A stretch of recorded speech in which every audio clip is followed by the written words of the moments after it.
So hello, everybody. Thanks for joining us today.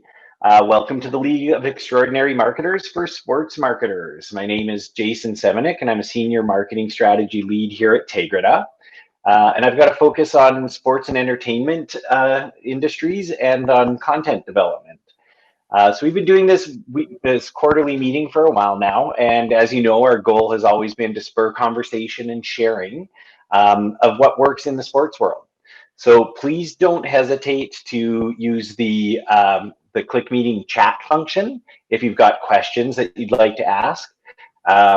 Please participate as part of the polls that we're going to have during this call.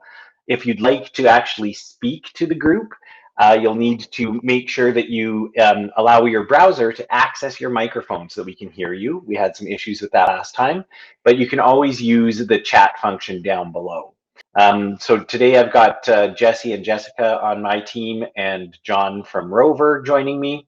They'll be monitoring the chat functionality. So if you do have any questions, they'll be able to give you a hand while I'm doing my part of the presentation.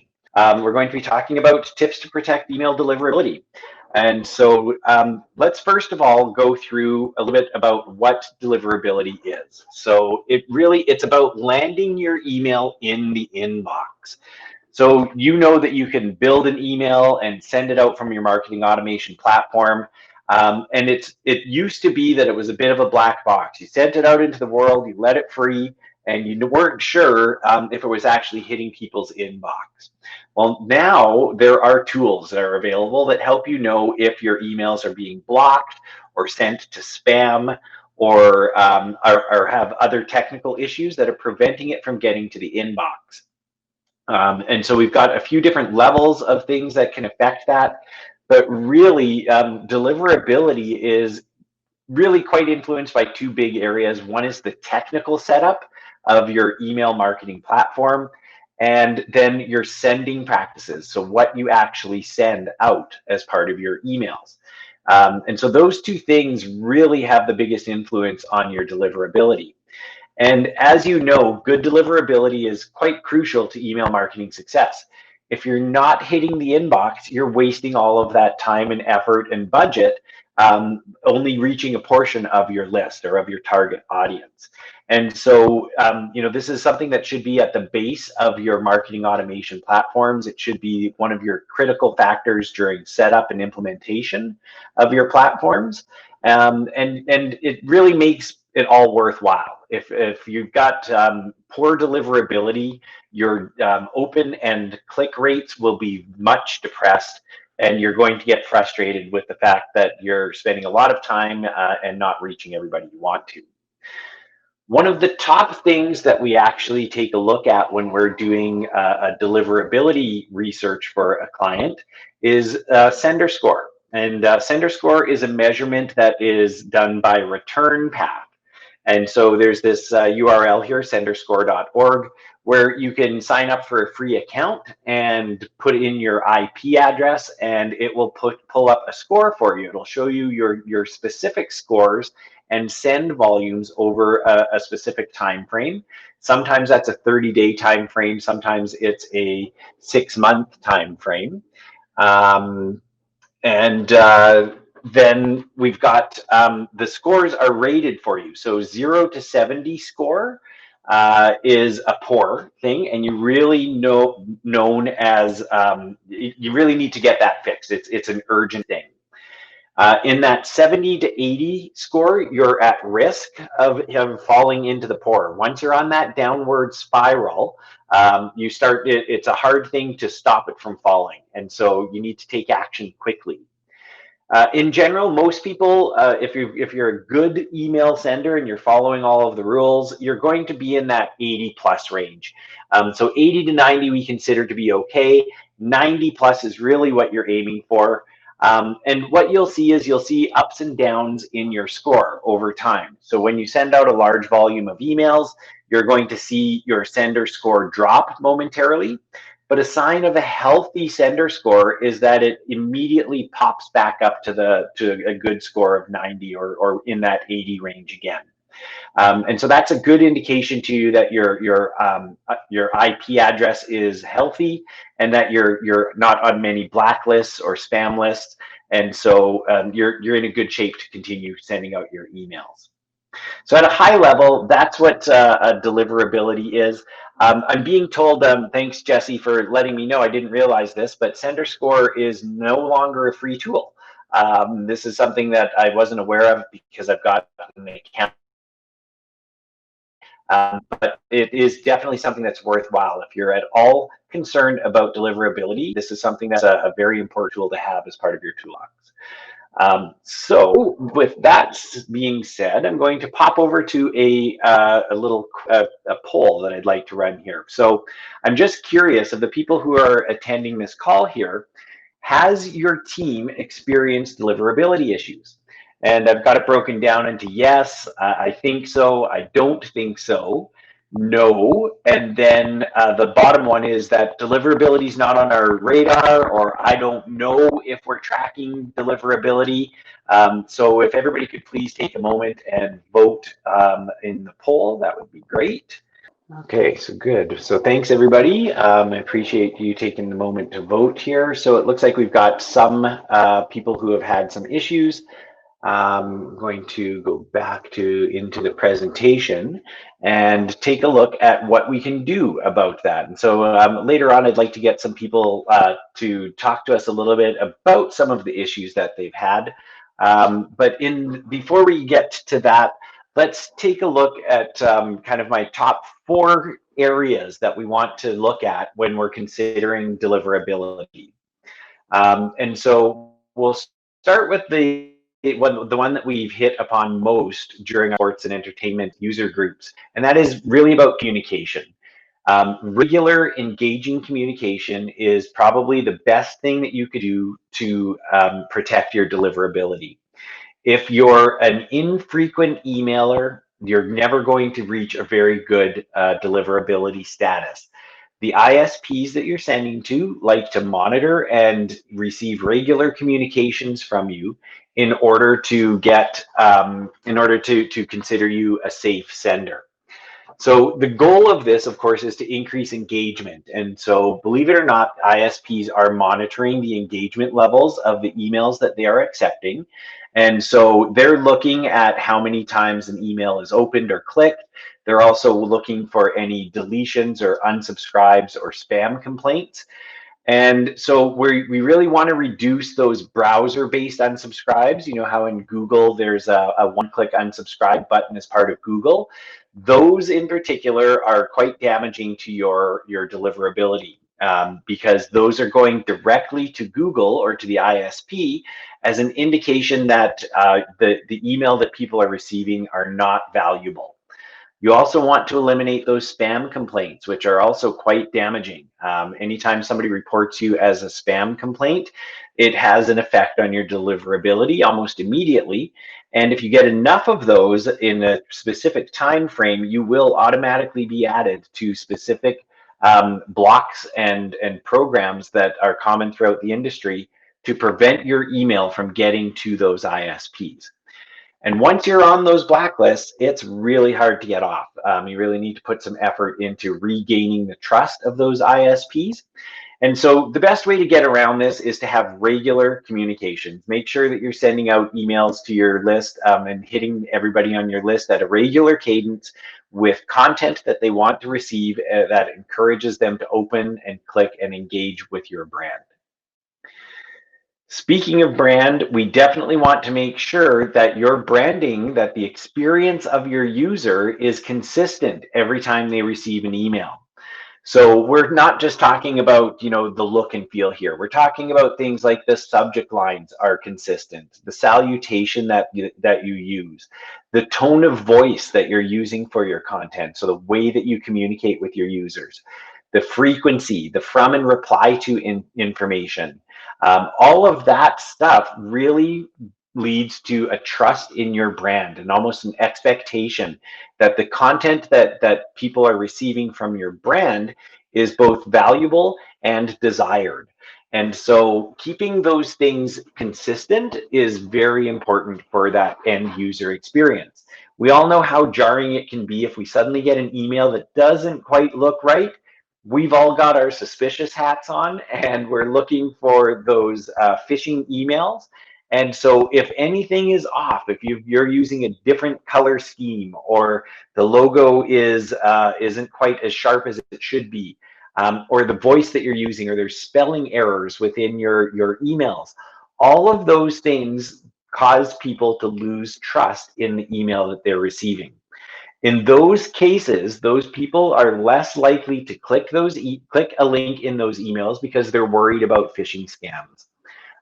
And so making sure that if you do make a change to your brand, or if you're changing up your layout or your look and feel of your emails, that you acknowledge it as part of those emails and say, hey, hope you like our new look and feel, or hope you like the new design of our emails.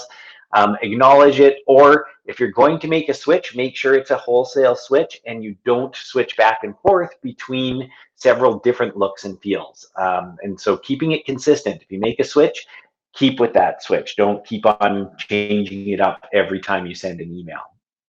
People come to expect a certain experience from your emails and from your brand. And so it's our jobs as marketers to make sure we meet that expectation so that we can get past the defensive barrier that they've got up, and encourage them to actually engage with our emails. One of the things that is probably a critical thing is the technical DNS settings. Now, Jesse Noby has done a session on Eloqua DNS settings, and we did that as part of the sports user group about a year ago now.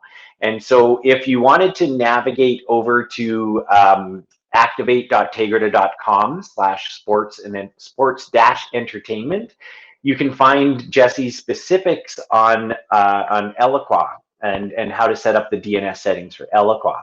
A lot of those concepts and a lot of the things that he discusses during that 30-minute session are going to be common and similar throughout other marketing automation platforms. So if you're not on Eloqua, that session with Jesse will still be quite valuable. I took a quick look at it before our call here, and there's nothing that's really out of date in there. If anything, the items that he is suggesting as recommended are now almost a requirement. As we know, the browsers and ISPs are getting more and more stringent with their technical setup checks, and if you don't have everything set up correctly, you're at risk. And so don't let this technical stuff mess you up. Make sure that you're working closely with your IT team. Work with a partner, work with support from your marketing automation platform to make sure you get it right.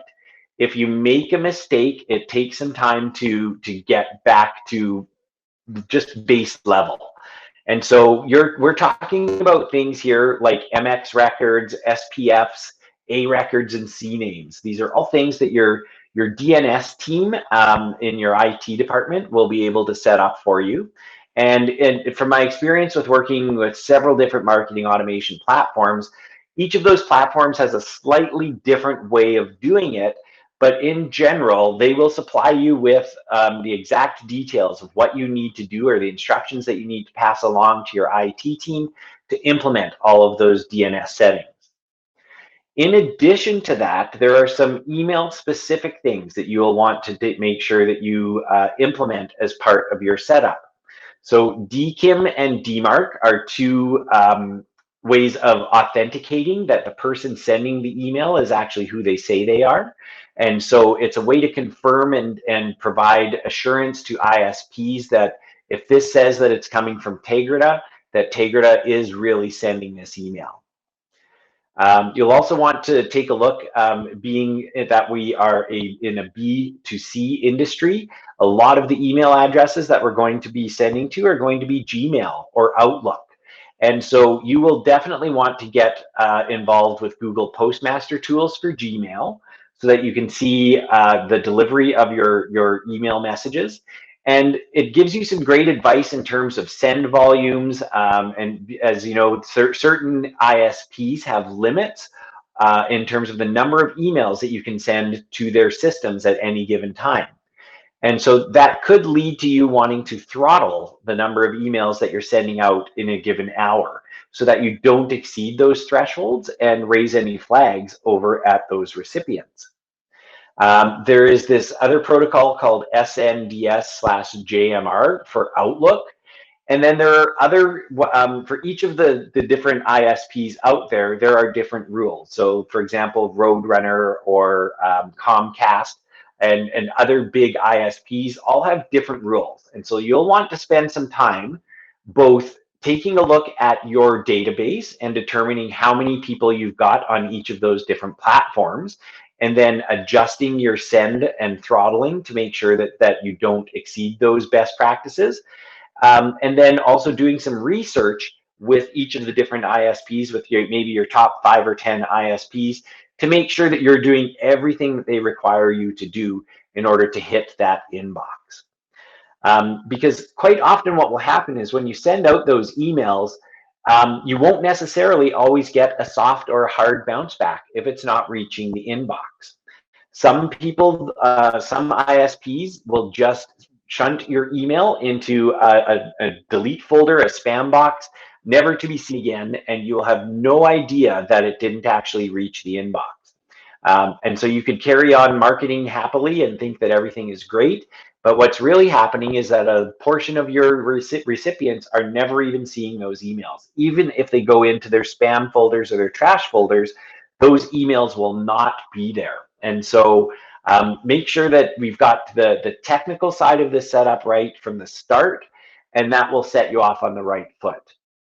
If you suspect that you've got problems with your DNS settings, you're definitely going to want to tackle that as soon as you can. If you think that there are issues or that there's ways that you can improve, definitely consult with your marketing automation platform support team, consult with your support groups in terms of consultants, and do some research online and make sure that you've got everything set up as best as you can.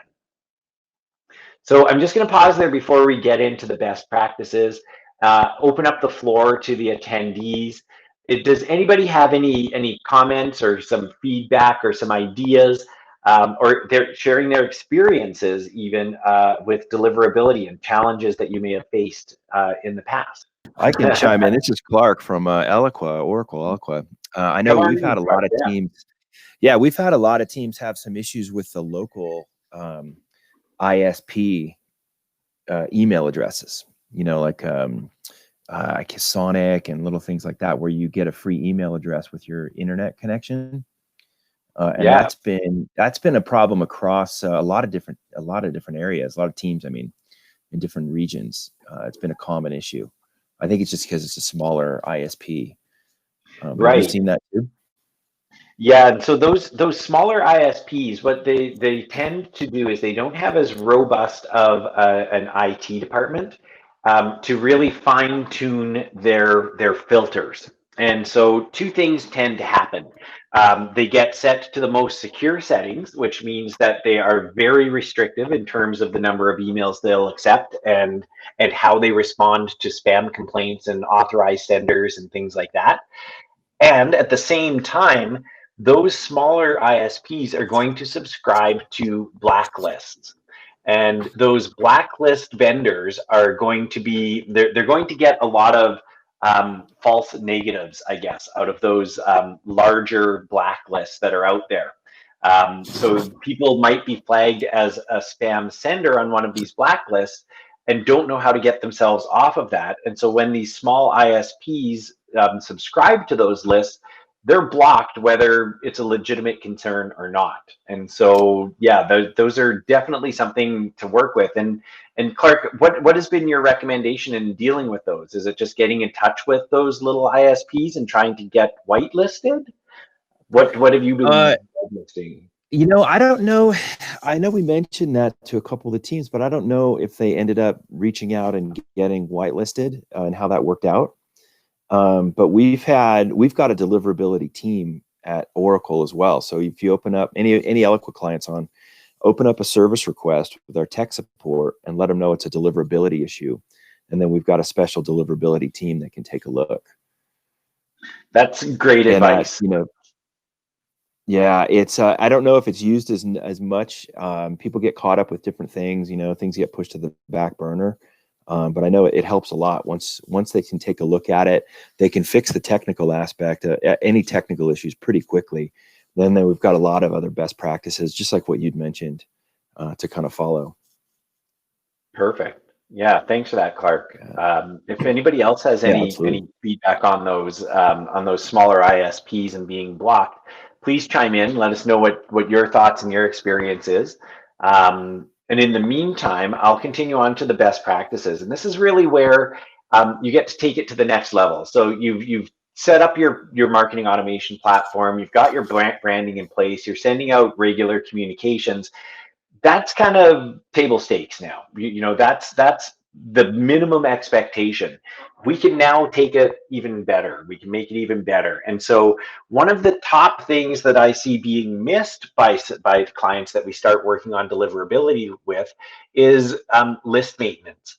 So what I mean by list maintenance is actually taking a look at your soft bounce reports, taking a look at how many spam complaints or unsubscribes you're getting from your emails, and trying to figure out why people would be marking you as a spam, or why you might be hard or soft bouncing from those email addresses. Is it possible that people were accidentally subscribed if they made a purchase and didn't know that they were subscribing when they made a purchase? Are they getting emails that are not relevant to them? And so you have to review your segmentation. So for example, if somebody is a season pass ticket holder and they're getting sales on season pass tickets, that's not relevant to them any longer. We need to go beyond that and really start to segment our lists, and do something about those soft bounces. Repeatedly sending emails to soft bounced addresses, or not removing people who have flagged you as a spam complaint from your list, will only amplify the problem. You're going to continue sending to those soft bounces, and the ISPs are monitoring the number of soft bounces that happen. And if you get too many of them, you're going to be put onto that blacklist. And so being proactive, removing those people from your list, or at least pausing them for a certain amount of time and allowing them to reset, is probably one of the most effective things that you can do to try to recover your deliverability. You'll definitely want to have a preference center, and this is something that, again, I think is pretty basic for most teams, but getting into the nitty and gritty of it, there's a lot that you can do with a preference center to prevent people from either unsubscribing, if they maybe they just don't want as frequent of emails, or they don't want certain types of emails. And so you can give them options as part of your preference center to customize their communications with you. And so maybe they want to snooze their communications for 3 months, and so you can put them on a suppression list for 3 months and then reintroduce them back to emails. Maybe they don't want emails related to retail. Maybe they don't want emails related to sponsorships. And so giving them options in terms of which types of emails they'd like to receive and the cadence and frequency puts the control back in their hands. They're less likely to unsubscribe. They're less likely to report you as a spam, and they're probably not going to bounce because they're engaged with your emails. In the event that people are starting to be non-engaged, it's really important for new signups, especially, to have a welcome campaign to get them used to receiving emails from you and to warm up their email address to receive your regular emails. But if people are not engaging with your emails, it's really important to have a re-engagement type campaign, a way to get them active again and receiving and engaging with your emails. Maybe it's the idea that they don't like email and they're not using email as much anymore, and they'd rather communicate with you on social platforms. Great. Let's get them off of the email list and really put more effort into the social side of things for that particular person. And using the tools in your marketing automation platform, you can do that. You can send data back and forth to your social campaigns from within your marketing automation platform, so that you're communicating with people the way that they want to be communicated with. Um, take a look at your reputation online. As I mentioned, there's a sender score from Return Path. There's a few other tools that you could use like MX Toolbox. Oracle has Deliverability Plus, which you can add onto your Eloqua account or your Responsus account. And so there's lots of things that you can do to monitor your sender reputation. And that's going to be important because you'll be able to quickly catch issues when they happen and identify why there might have been a problem. Maybe you have been spoofed by somebody. Maybe there was an email that was sent out by one of your team members that didn't follow best practices, and you need to do some cleanup to fix that. And that might involve things like proactive whitelisting. So if you know you've got one large group of people that are always that are requesting to receive emails from you, getting in touch with that ISP proactively and saying, hey, we've got a lot of people who have signed up for emails from us. We want to make sure that we're safe to send to you. What do you recommend?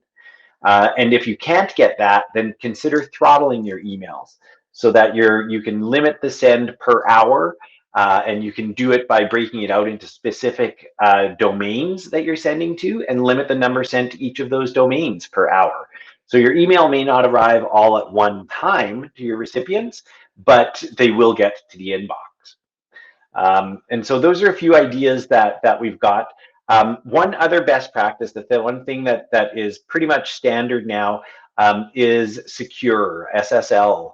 And so having both your website, your email marketing platform landing pages, all of the links within your emails, all of your landing pages within the Eloqua platform, all of your bounce backs, all of your tracking scripts, all of those things should be secure now, so that you're not throwing browser errors. A lot of browsers are moving to block third-party cookies. They're giving you a warning when you're navigating to a non-secure page. And so you'll want to make sure that if you're not set up to be on a secure microsite with your marketing automation, that you do the work to get that implemented. It will go a long way towards getting you some good results in terms of deliverability. I know some teams are just getting started on newer marketing automation platforms, and so this is probably some good advice for you if you're new to it.